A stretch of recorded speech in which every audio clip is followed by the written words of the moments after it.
He arrived at the charity gala as a billionaire. He left as a father who no longer had the right to disappear. Daniel Harris had learned long ago how to enter a room without truly being present in it. The charity gala welcomed him with soft music, warm lighting, and polite applause that followed his name more than the cause itself. He moved through the hall with practiced ease, brown hair perfectly styled, dark eyes calm and unreadable, his tailored suit fitting him like armor. People smiled at him with gratitude and admiration, yet none of it reached him. Events like this were obligations, symbols of generosity attached to his reputation, not moments that touched his inner life. He accepted greetings, shook hands, exchanged brief words that sounded sincere enough to pass, all while his mind remained elsewhere. The foundation hosting the event would receive its funding, the press would capture the right images, and by the end of the night he would return to a quiet hotel suite, unchanged. That was how these evenings always went. Controlled. Predictable. Safe. As Daniel stepped deeper into the hall, his gaze drifted absently across the volunteers stationed near the entrance, young people and older women alike offering programs, guiding guests, smiling with genuine warmth. He barely noticed them at first, until something about one figure disrupted the familiar rhythm of his thoughts. A woman stood slightly apart from the others, her posture calm but purposeful, her movements unhurried. She wore simple clothes, nothing designed to attract attention, yet something about her presence did exactly that. Daniel slowed almost imperceptibly. Blonde hair, loosely pulled back, caught the light as she turned. Blue eyes, clear and steady, lifted toward a guest she was helping. His breath caught before his mind could intervene.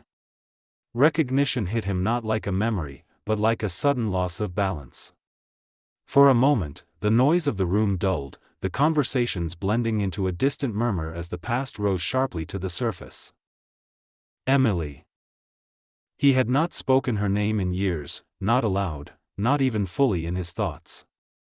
He had trained himself to believe she belonged to a chapter already closed, a decision long justified by circumstance and necessity.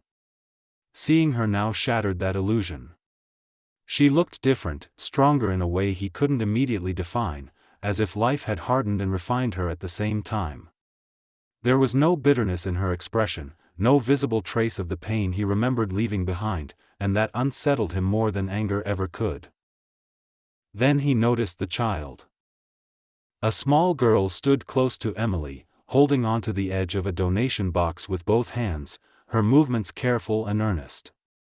She looked to be about 5 years old, with brown hair framing her face and striking blue eyes identical to her mother's. The girl smiled at a passing guest, proud and open, unaware that she was being watched by a man whose world had just fractured. Daniel felt a strange tightening in his chest, an instinctive pull he did not understand yet could not ignore. He told himself it was coincidence, that children were everywhere at charity events, that resemblance meant nothing. Still, his eyes returned to the girl again and again, searching her face as if answers might reveal themselves without words.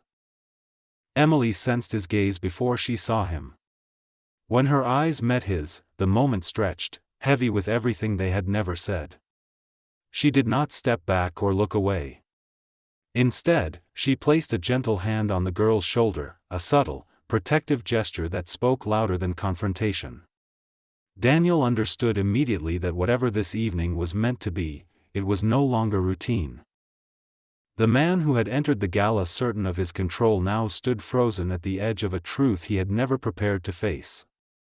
He had come to give, to be seen as generous and untouchable, yet in a single glance, he felt something shift irreversibly. The past he believed he had escaped was standing just a few steps away, alive, grounded, and carrying a future he had never imagined. Emily had learned how to keep her life carefully compartmentalized, and that evening had been meant to fit neatly into one of those safe, predictable spaces. Volunteering at the charity gala was not about recognition or gratitude for her. It was simply something she did, a way to give time instead of money, effort instead of explanations. She had arrived early with Lily, helped set up tables, reviewed the donation lists, and gone over quiet rules with her daughter about staying close and using her inside voice. Nothing about the night was supposed to reach beyond those boundaries. When she felt his presence before she fully saw him, her body reacted faster than her thoughts. Years of experience had taught her to recognize shifts in air, in attention, in the subtle tension that entered a space when something unfinished returned. She kept her face calm as she turned, already bracing herself for confirmation. Seeing Daniel standing there, frozen in the middle of the elegant crowd, was like watching a memory step out of the past and demand to be acknowledged. For a split second, instinct urged her to move Lily away, to disappear into the back rooms where volunteers were invisible and safe. She resisted it. Running had never truly protected anyone. Instead, she rested her hand on Lily's shoulder, grounding herself in the present, reminding herself of everything she had built since the day Daniel walked out of her life. She was no longer the woman he had left behind, fragile and uncertain. She had survived. She had adapted. She had grown. Lily sensed the shift immediately. Children always did. She looked up at Emily, then followed her gaze toward Daniel with open curiosity.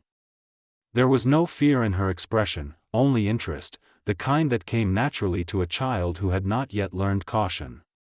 Emily felt a familiar ache tighten in her chest as she watched her daughter's face, so trusting, so unguarded. This was what she had protected all these years. "Mom," Lily whispered, tugging lightly at her hand, "why is that man looking at us like that?" Emily bent slightly, meeting her daughter's eyes. She chose her words carefully, not because she was hiding the truth, but because timing mattered.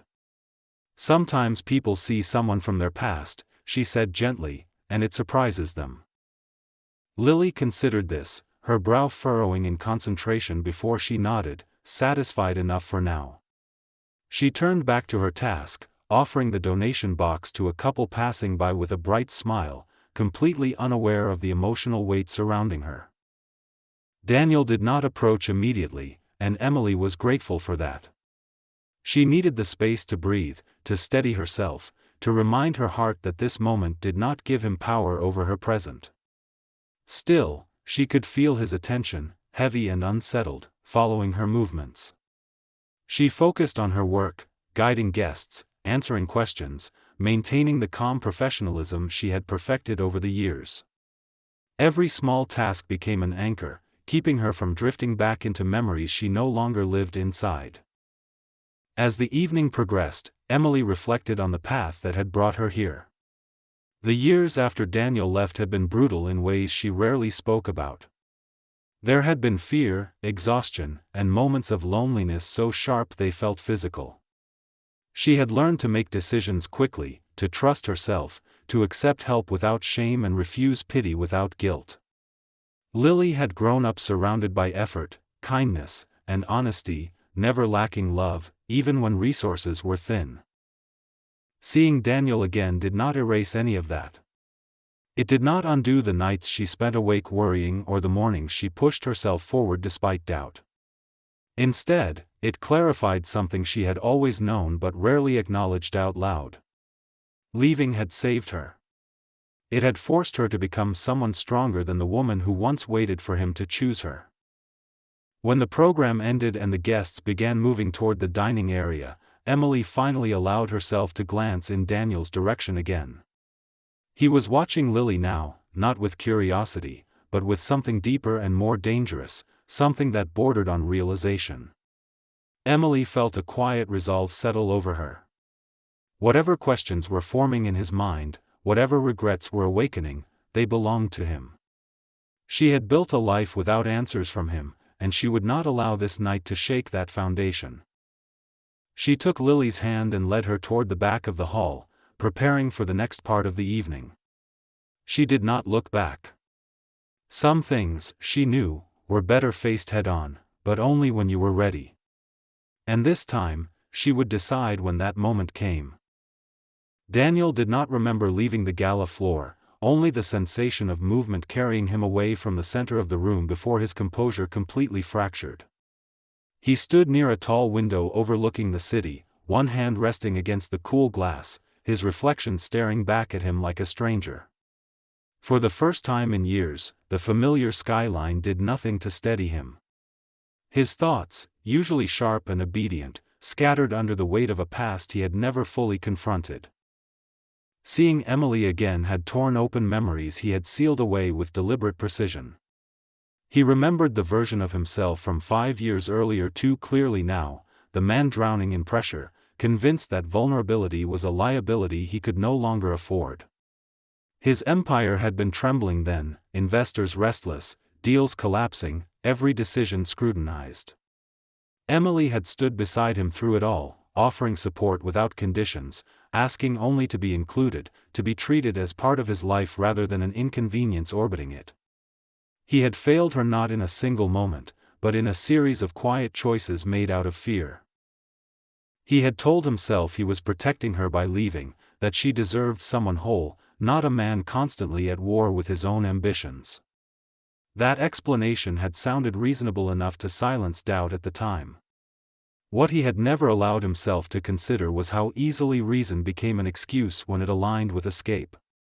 Walking away had been simpler than staying and risking failure in front of someone who truly knew him. The image of the little girl refused to leave his mind. Lily. The name surfaced without his permission, as if some part of him had already begun to claim it. Her blue eyes, so unmistakably like Emily's, yet carrying a depth that unsettled him. The way she stood close, confident and unafraid, as if the world had never taught her to brace for disappointment. Daniel felt an unfamiliar ache settle in his chest, sharp and persistent, and he understood instinctively that this feeling had nothing to do with regret alone. It was something heavier. Something permanent. He tried to calculate timelines, searching for logic, for facts that might explain away the implications forming in his mind. The numbers aligned too easily, refusing to offer him escape. 5 years. A child of 5. He closed his eyes briefly, exhaling slowly, aware that denial would no longer serve him. Whatever truth awaited him, it had already stepped into the light. Across the room, Emily moved with quiet confidence, guiding volunteers, adjusting details, her attention fully present.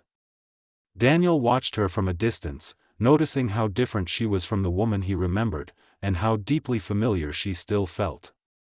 There was strength in her now that had not existed before, not the kind borrowed from someone else's certainty, but the kind forged alone.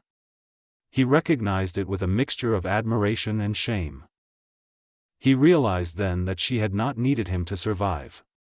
She had needed him to choose her, and he had not.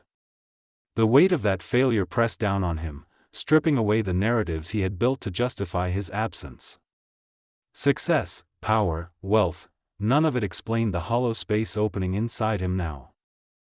For the rest of the evening, Daniel went through the motions on instinct alone. He made donations larger than planned, smiled when required, spoke when addressed. No one noticed the shift beneath the surface, the fracture forming quietly behind his eyes. To them, he was still the composed billionaire philanthropist. Inside, he was a man standing at the edge of a truth that would demand more from him than money ever had. When the gala finally began to wind down, Daniel knew one thing with unsettling clarity. This night was not an interruption. It was a beginning. And whatever waited beyond it would require him to face the one thing he had avoided his entire life, responsibility not as an obligation, but as a reckoning. Emily had hoped to leave without speaking to him. That hope dissolved the moment she felt a familiar presence step into her space, careful but undeniable. She finished giving instructions to another volunteer, thanked them softly, and turned around knowing exactly who she would find. Daniel stood a few feet away, no longer shielded by distance or crowds, his expression stripped of the confidence she remembered too well. For the first time since she had known him, he looked uncertain. They stood in silence longer than was comfortable, the kind of pause filled with history rather than words. Emily felt Lily's small hand tighten around her fingers, a silent question pressed into that gesture. She squeezed back gently, a reassurance meant more for herself than for her daughter. Whatever happened next, she would not let this moment destabilize the life she had built so carefully. "I didn't expect to see you here," Daniel said at last, his voice low, controlled, but lacking its former ease. Emily met his gaze steadily. "Neither did I," she replied. "But this isn't really a place for expectations." His eyes flicked briefly toward Lily, then back to Emily, as if he were afraid of what lingering too long on the child might reveal. "She's your daughter," he said, not asking, simply stating what was already clear. "She is," Emily answered calmly. Lily looked up at Daniel, studying him with the same open curiosity she offered the world. "Mom," she asked quietly, "is he someone you know?" Emily knelt beside her, brushing a strand of hair away from her face. "He's someone I knew a long time ago," she said gently. "You don't need to worry." Lily seemed satisfied with that, nodding before turning her attention back to the colorful programs in her hands. The simplicity of her acceptance made something tighten painfully in Daniel's chest. Emily rose again, her posture straight, her composure unbroken. "I owe you an explanation," Daniel said, the words sounding rehearsed even as he spoke them. Emily shook her head slowly. "No," she said. "You don't owe me anything. And I don't owe you space in my life because of what we used to be." The clarity of her boundaries unsettled him more than anger ever could have. "I didn't know," he said quietly.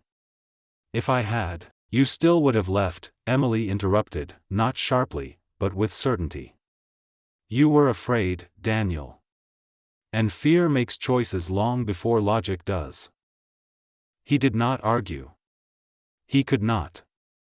The truth of her words settled heavily between them. "I want to understand," he said after a moment. "I want to do the right thing now." Emily studied him carefully, not searching for remorse, but for awareness. "Doing the right thing isn't about fixing the past," she said. "It's about respecting the present. Lily has a life. Stability. She doesn't need disruption dressed up as guilt." "I wouldn't hurt her," Daniel said immediately. Emily's expression softened slightly, though her guard remained. "Intent doesn't prevent damage," she replied. "Consistency does." They stood there as the gala continued around them, conversations flowing, glasses clinking, unaware of the quiet gravity unfolding in one corner of the room. Daniel felt exposed in a way wealth had never allowed. He realized he was not standing before a woman he could persuade or impress. He was standing before a mother who had already learned how to protect what mattered most. "I'm not asking for anything," he said carefully. "I just want the chance to talk. When you're ready." Emily considered this, then nodded once. "We'll see," she said. "Tonight isn't about us." She took Lily's hand and guided her toward the volunteer exit, her steps unhurried, her focus forward. Daniel watched them go, aware that nothing had been resolved, and yet everything had changed.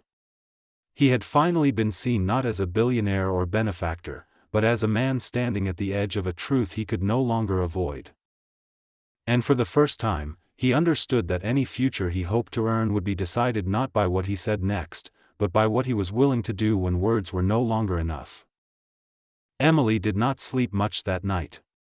After the gala ended and Lily was finally settled in bed, her small body curled around a stuffed animal she had carried everywhere since she was 3, Emily sat alone at the kitchen table long after the apartment had gone quiet.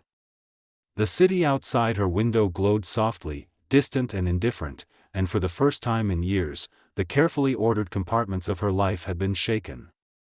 She was not afraid of Daniel's return into her awareness, but she was wary of the disruption his presence could cause if she allowed it too much space. She replayed the evening in fragments, not with longing, but with clarity. The way he had stood there, stripped of the confidence she once mistook for strength. The way his eyes had followed Lily without realizing it, as if some instinct older than reason had begun to wake inside him. Emily felt no satisfaction in that. She felt responsibility. Every choice she made now would ripple outward, touching a child who trusted her completely. By morning, she had decided one thing with certainty. Whatever happened next would move at her pace, not his. Daniel, on the other hand, experienced the night as a slow unraveling. Back in his hotel room, surrounded by polished surfaces and silence, he stood under the shower far longer than necessary, letting the water run as if it might wash away the weight pressing against his chest. It didn't. The image of Lily's face followed him relentlessly, her calm curiosity far more unsettling than accusation. He had faced hostile boards and public scandals without losing control, yet this quiet reckoning left him disarmed. He knew better than to show up unannounced. Instead, he waited. 2 days passed before Emily reached out, her message brief and precise, suggesting a meeting in a public park near her apartment, mid-morning, no expectations attached. Daniel agreed immediately, canceling meetings without explanation, something he had never done lightly before. The park was filled with ordinary life when they arrived. Parents watched children on swings, joggers passed with headphones in, the world continuing without drama. Lily ran ahead, delighted by the open space, her laughter light and free. Daniel stayed a few steps behind Emily, careful not to crowd her, aware that every movement mattered. They sat on a bench while Lily played nearby, never out of sight. The silence between them felt different now, less charged, more deliberate. Emily spoke first, setting the tone without raising her voice. "I'm not here to revisit the past," she said calmly. "I'm here to make sure the present stays safe." Daniel nodded. "I understand." She looked at him directly. "Do you?" He didn't rush his answer. "I'm trying to," he said honestly. "I know trying isn't enough. I know that." Emily watched him closely, measuring not his words, but the restraint behind them. "Lily doesn't know who you are," she continued. "And I won't confuse her for the sake of anyone's guilt or curiosity. If you're part of her life, it will be because you earn stability, not because you want absolution." "I don't want to disrupt her," Daniel said. "I don't want to rush anything. I want to learn how to be useful. In the right way." The word surprised her. Useful, not important. Present, not entitled. She noted it silently. They talked longer than either had planned. About Lily's routines, her school, the way she processed new people slowly but deeply. Emily did not share everything, but she shared enough for Daniel to understand the shape of the life he had not known existed. He listened without interrupting, without correcting, without reaching for control. More than once, Emily saw him stop himself from asking something too soon. When Lily ran back to them, flushed and smiling, Daniel stood instinctively, unsure whether to step forward or remain still. Emily nodded once, barely perceptible, and he knelt to Lily's level, keeping a respectful distance. "Did you have fun?" he asked gently. Lily studied him, then nodded. "You're quiet," she said matter-of-factly. Daniel smiled softly. "I'm learning." She seemed satisfied with that and ran off again, the interaction brief but significant. Emily felt something loosen slightly inside her, not trust, but acknowledgement. As they stood to leave, Emily made her boundaries clear. "We'll start small," she said. "Public places. Short visits. No promises. No explanations to her yet. If at any point this feels wrong, it stops." Daniel accepted every condition without argument. "Thank you," he said, not as courtesy, but with understanding. Emily met his gaze, steady and unflinching. "This isn't a favor," she replied. "It's a responsibility. Don't confuse the two." He watched them walk away, Lily skipping beside her mother, and for the first time in his life, Daniel understood that wealth could open doors, but only patience could keep them from closing again. The weeks that followed settled into a fragile rhythm, one that demanded patience from everyone involved. Daniel adjusted his life quietly, without announcements or visible sacrifice, though the changes ran deep. Meetings were shortened or delegated, travel postponed, priorities rearranged with an unfamiliar humility. For the first time, he was structuring his world around something other than growth or influence, and the discipline required felt strangely grounding. Emily noticed the consistency before she trusted it. Daniel arrived exactly when he said he would, left when boundaries were set, and never lingered with expectations written on his face. Their meetings remained public and predictable: parks, cafes, community spaces where Lily felt at ease. Emily stayed close, always present, always observant. She watched how Daniel listened more than he spoke, how he followed Lily's lead rather than trying to impress her, how he accepted small rejections without retreat or resentment. Lily approached the situation with the uncomplicated honesty of a child. She asked questions freely, not sensing the weight adults placed on answers. Why did Daniel come sometimes and not others? Why did he look sad when she talked about school? Why did he smile so softly when she laughed? Daniel answered simply, choosing truth without burden. He did not offer explanations that required her to carry adult emotions. He let her curiosity guide the pace. One afternoon, while Lily drew pictures on a bench between them, she handed Daniel a crayon without looking up. He accepted it instinctively, the gesture startling in its simplicity. Emily saw it happen and felt her breath catch, not from fear, but from the quiet significance of the moment. Lily did not yet know who Daniel was to her, but she was beginning to decide who he could be. As trust edged forward, the past pressed closer. One evening, after Lily had been picked up by a neighbor for a short playdate, Emily and Daniel sat alone for the first time since the gala. The space between them felt different without a child anchoring it, more exposed, more honest. Emily broke the silence, her voice steady but thoughtful. "You left when things were falling apart," she said. "Not just for you. For me." Daniel did not defend himself. He nodded slowly. "I know. And I don't expect forgiveness." "I didn't say forgiveness," Emily replied. "I said truth." He met her gaze. "The truth is, I was afraid of failing where it mattered most. I chose control because I didn't trust myself to stay." The admission was quiet, unpolished. Emily absorbed it without reacting immediately. She had imagined this conversation many times over the years, but now that it was happening, she realized it wasn't about closure. It was about clarity. "Fear doesn't excuse abandonment," she said calmly. "But I see that you understand that now." "I do," Daniel replied. "And I know understanding doesn't undo anything."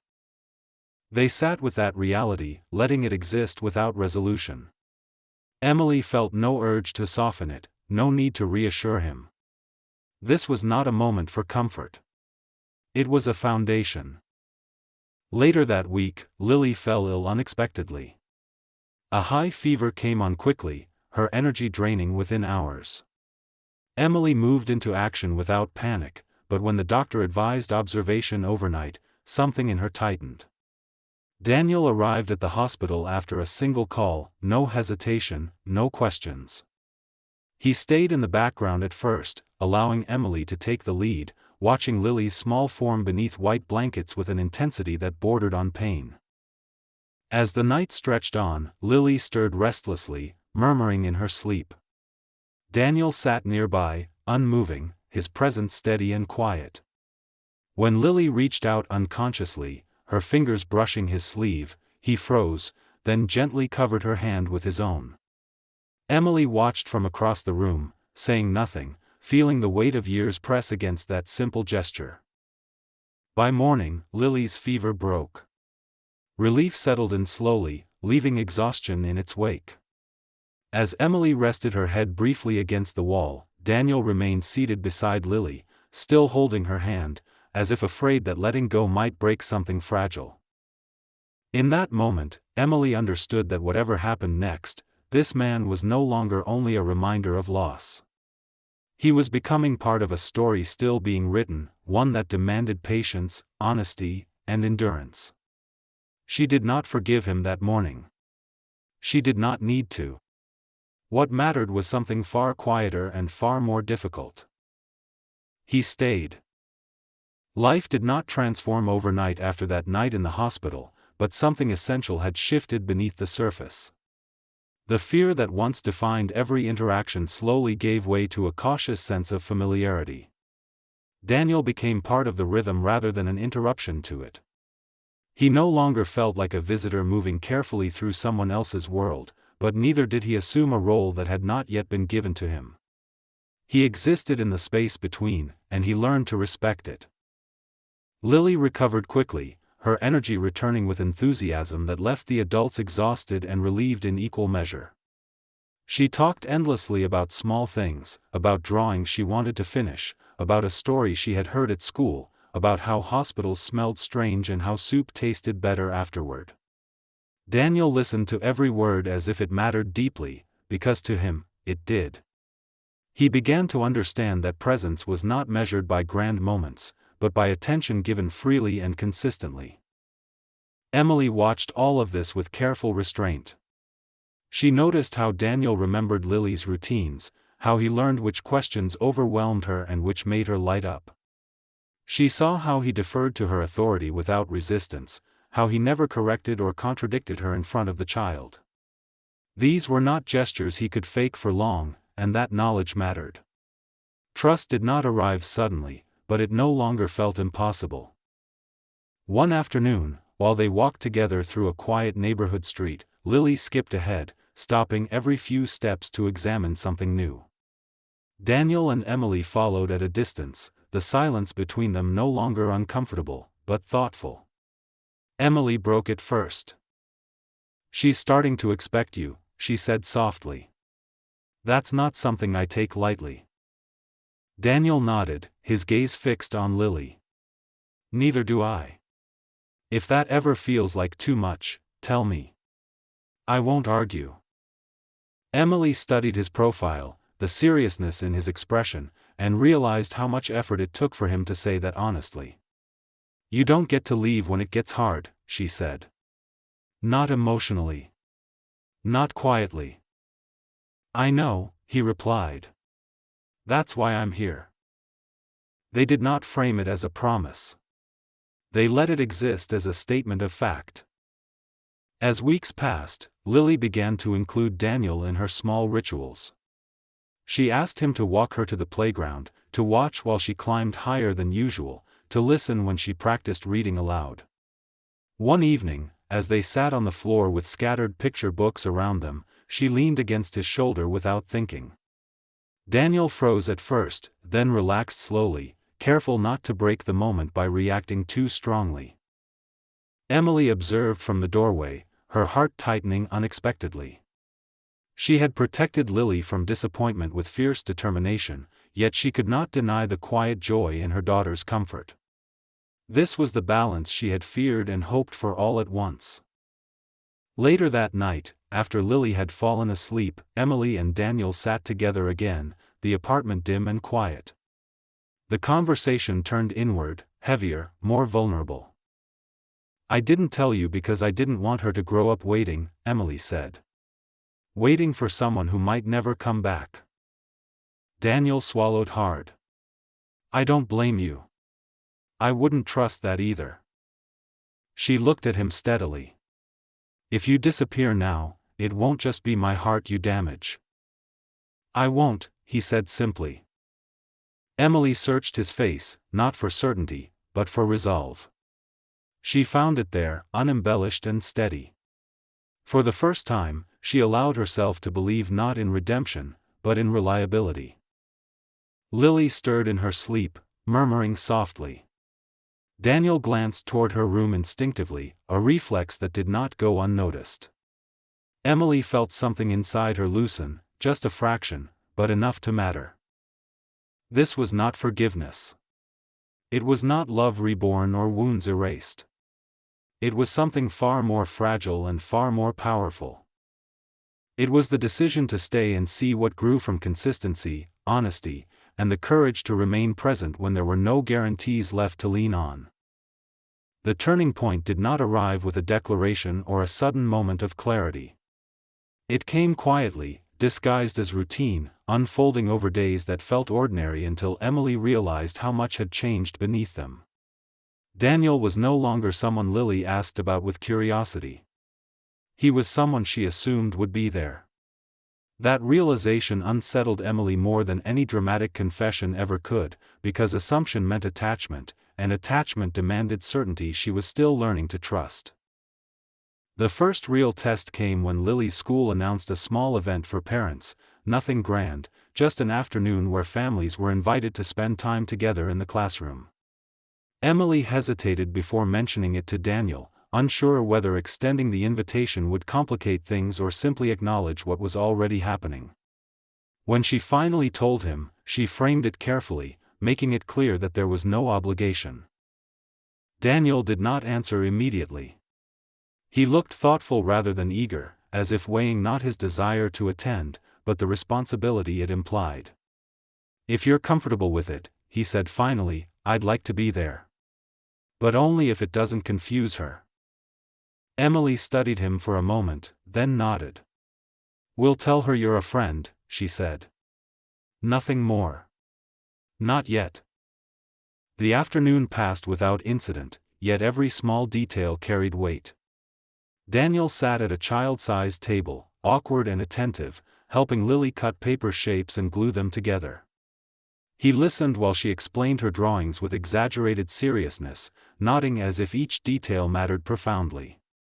Other parents came and went, unaware of the significance woven into this quiet scene.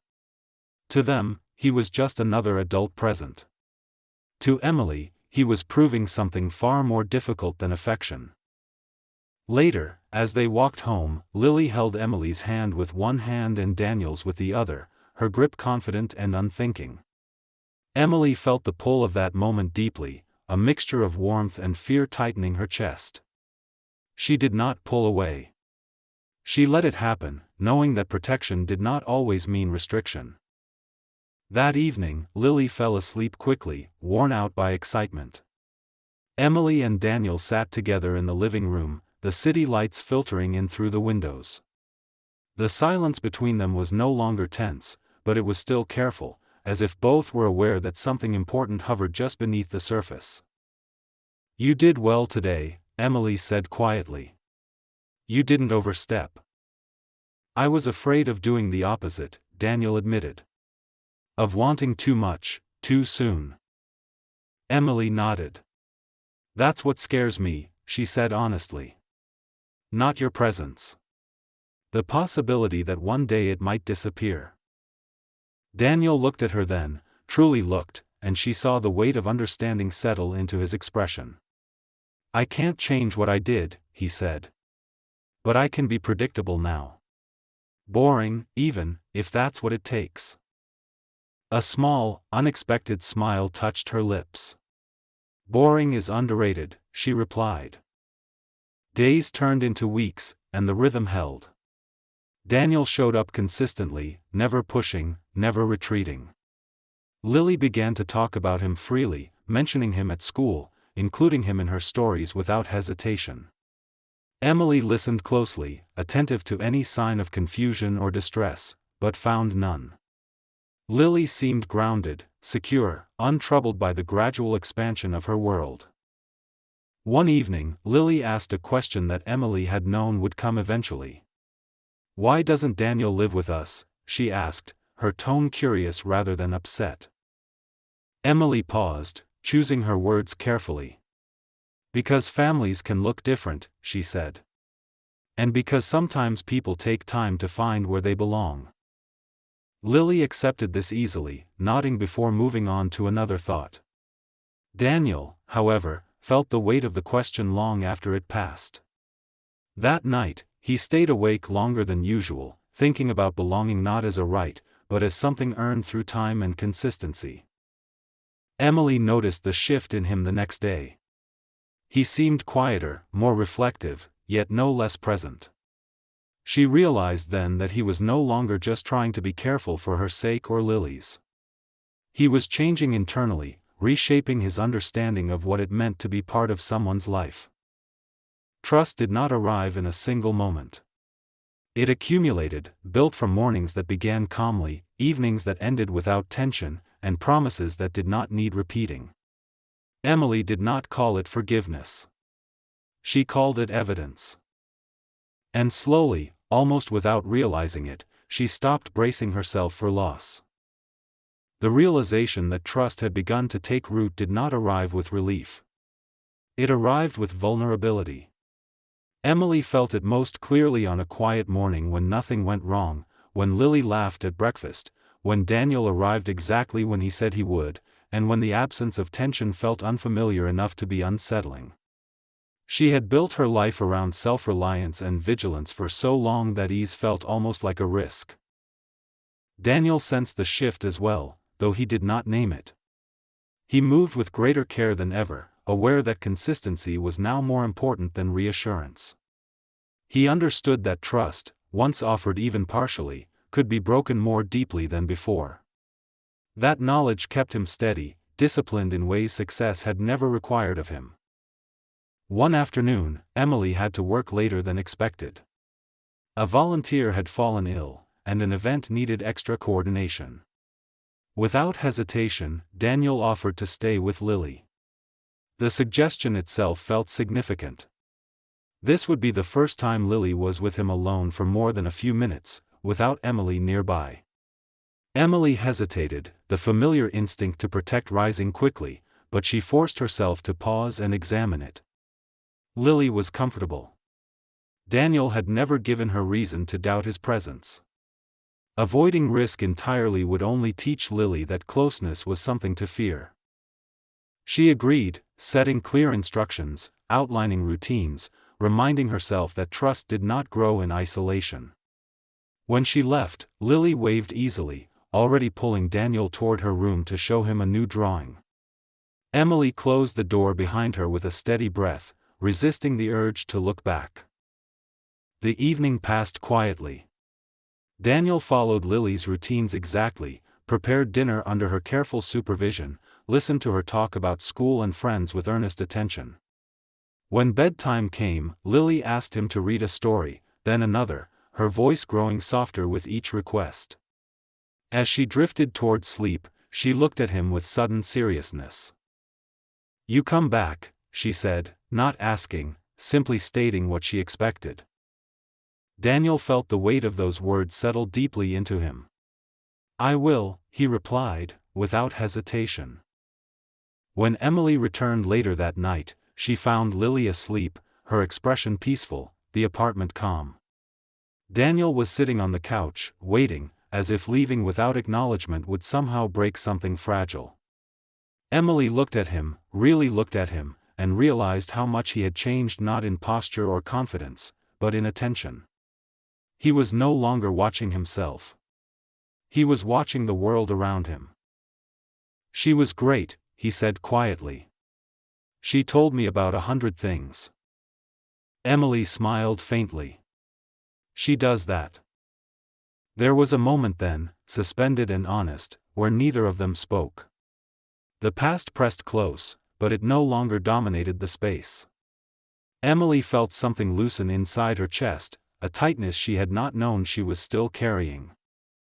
Later that night, after Daniel left, Emily sat alone and acknowledged a truth she could no longer avoid. She was no longer just protecting Lily from disappointment. She was protecting herself from hope. And hope, she realized, was not the enemy she had once believed it to be. Daniel walked home through quiet streets, his thoughts unusually still. He understood now that being present was not enough if it came with fear of commitment. Lily's expectation echoed in his mind, not as pressure, but as purpose. He knew that from this point forward, leaving was no longer an option he would ever consider. What neither of them said aloud yet was already forming between them. The family they were building was no longer defined by what had been lost, but by what was being chosen every day. And that choice, repeated without drama or demand, was beginning to reshape their lives into something neither of them had believed possible. Time began to move differently, not marked by milestones or dramatic shifts, but by accumulation. Days layered themselves gently, each one adding weight to the next, until what once felt fragile started to feel dependable. Daniel no longer counted his presence in visits or hours. He counted it in routines shared, in small responsibilities assumed without discussion, in moments where his absence would have been noticeable. That realization both humbled and anchored him. Emily felt the change most clearly in herself. She no longer rehearsed contingency plans before every interaction. She no longer braced for disappointment in quiet moments of calm. Trust had not erased caution, but it had softened its edges, allowing room for something she had carefully avoided for years. She found herself laughing more easily, resting more deeply, and occasionally catching herself imagining the future without immediately correcting the thought. Lily flourished in the space created by stability. She spoke freely about Daniel now, introducing him to others without hesitation, weaving him naturally into her understanding of the world. She no longer asked whether he would come. She told people when he would.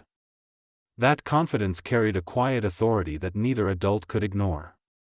Children, Emily realized, believed actions far more than words. One evening, after Lily had fallen asleep, Emily and Daniel sat together at the kitchen table, the room lit softly by a single lamp. The conversation drifted easily at first, touching on mundane details, schedules, small annoyances.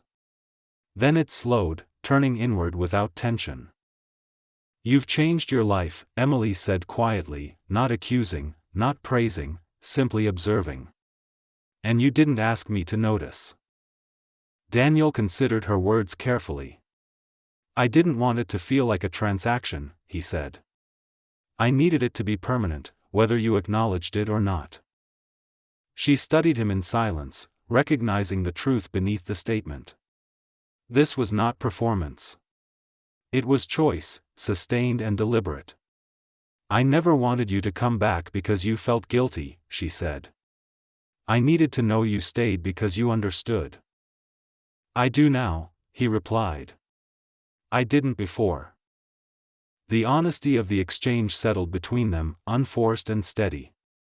Emily felt a subtle shift inside herself, a recognition she could no longer deny. The man sitting across from her was not the one who had left. He carried the weight of that choice, but he was no longer defined by it. Weeks later, Daniel was invited to Lily's school presentation. It was a small event, informal and joyful, filled with uneven singing and handmade decorations. Daniel stood beside Emily as Lily searched for them in the audience, her face lighting up when she spotted them together. She waved enthusiastically, unself-conscious in her happiness. Emily felt her chest tighten, not with fear this time, but with gratitude. Afterward, as they walked home hand in hand, Lily skipping between them, Daniel felt a quiet certainty settle into him. This was not borrowed time. This was life unfolding, imperfect and honest. He understood now that happiness was not something reclaimed from the past, but something built patiently in the present. That night, as Emily watched Lily sleep, she acknowledged a truth she had resisted until now. Letting Daniel stay did not mean losing herself or compromising her strength. It meant allowing space for partnership without surrendering autonomy. She had chosen herself once when she walked away. Now she was choosing connection, not out of need, but out of trust. Daniel stood in the doorway, watching them both, understanding that this moment was not a victory. It was a responsibility renewed every day. And for the first time in his life, that responsibility felt not like a burden, but like belonging. The future remained unwritten, but no longer uncertain. It was being shaped quietly, carefully, by people who had learned that love, once earned, is not loud. It is steady. The conclusion did not arrive as an ending, but as a quiet realization that life had already settled into something whole. There was no dramatic moment where everything suddenly made sense, no single conversation that tied the past into a neat resolution. Instead, there was continuity, a sense of forward motion that no longer required constant evaluation. Emily noticed it one morning while watching Daniel help Lily with her shoes, kneeling patiently as she insisted on doing it herself, encouraging rather than correcting. The scene felt ordinary, and that ordinariness carried more meaning than any promise ever could. They returned to the charity center months later, not for coincidence, but by choice. This time, Daniel was not the guest of honor arriving from a distance. He arrived early, sleeves rolled up, helping arrange tables alongside volunteers who knew him simply as someone reliable. Emily watched him move through the space with ease, no longer separate from the cause, but woven into it. Lily ran ahead, greeting people by name, comfortable and confident in a world built on care rather than image. The evening unfolded without tension. Conversations flowed naturally, laughter replacing the careful silence that once defined their interactions. When someone asked Daniel how he had become involved so deeply, he glanced at Emily and Lily before answering honestly. "I learned what responsibility actually means," he said, without embellishment. Emily felt no need to correct or soften his words. They were enough. Later that night, after Lily had fallen asleep curled between them on the couch, Emily and Daniel sat quietly, listening to the steady rhythm of her breathing. The past was present in the room, but it no longer demanded attention. It existed as part of their story, not as its defining force. "I never thought I'd let this happen," Emily said softly. "Not because I didn't believe in you, but because I believed too much in myself." Daniel nodded. "And you were right to." She turned toward him then, not searching for reassurance, but acknowledging what had grown between them through patience rather than hope. "Staying didn't make me weaker," she said. "It made me braver." Daniel understood that this was not forgiveness offered freely. It was partnership chosen deliberately. He did not reach for grand words or gestures. He simply stayed where he was, present and grounded, knowing that this was what mattered. In the days that followed, life continued with its familiar mix of challenges and small joys. Lily grew louder, more curious, more certain of her place in the world. Emily continued her work, driven by purpose rather than survival. Daniel balanced his responsibilities without resentment, no longer torn between ambition and connection. He had learned that success did not disappear when shared. It became meaningful. The story did not close with declarations of forever or perfect harmony. It ended with something far more enduring. A family formed not by circumstance or obligation, but by repeated choice. A man who learned too late, but not too late to stay. A woman who walked away once to save herself, and returned not to the past, but to a future she chose freely. And in that quiet, steady belonging, they found their happy ending. This story is about how wealth and status can create influence, but never replace presence. Real change does not begin with regret, but with responsibility taken without conditions. I believe people can change only when they stop justifying the past and start showing up for the present. Love cannot be demanded. The past cannot be rewritten. But responsibility, accepted honestly, can build a future where running away is no longer an option. This story is entirely fictional and created by the author of the channel. Any resemblance to real people is purely coincidental.